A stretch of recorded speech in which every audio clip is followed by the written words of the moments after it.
इसलिए पहले तो ये प्रश्न आना चाहिए कि राजनीति है क्या? क्या यह व्यवसाय है जैसे इंजीनियरिंग, डॉक्टर, चार्टर्ड अकाउंटेंसी या दूसरे?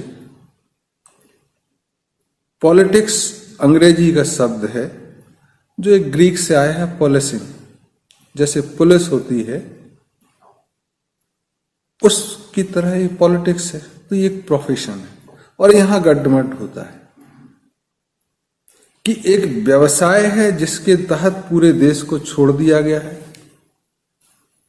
तब राजनीति को अगर पॉलिटिक्स समझा जाए जो अंग्रेजी के शब्द के साथ है, तो जितने भी लोग उससे जुड़ेंगे वो सब व्यवसाय की दृष्टि से ही इसको देखेंगे और फिर सारे लोग व्यवसाय के केंद्र में होके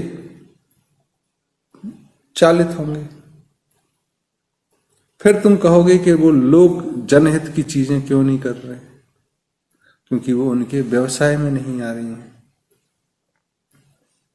तो जो जो उनके व्यवसाय से संबंधित होगा उसको वो करेंगे, अगर पॉलिटिक्स प्रोफेशन है तो।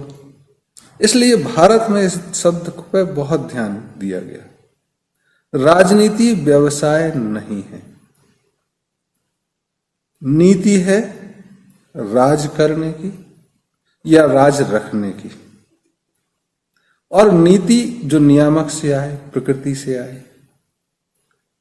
Ethics of governance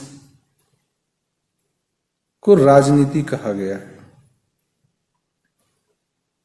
and that ethics which emanates from the environment.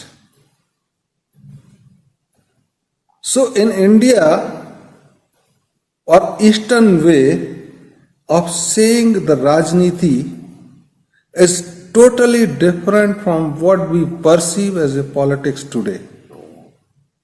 So the paradigm shift is necessary in the very word, the very understanding. Because they say every word has energy.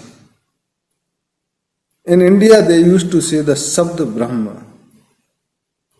So as you speak one word, it carries its energy, it affects other person accordingly.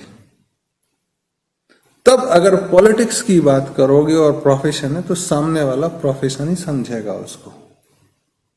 अगर राजनीति की बात करोगे तो राजनीति समझेगा।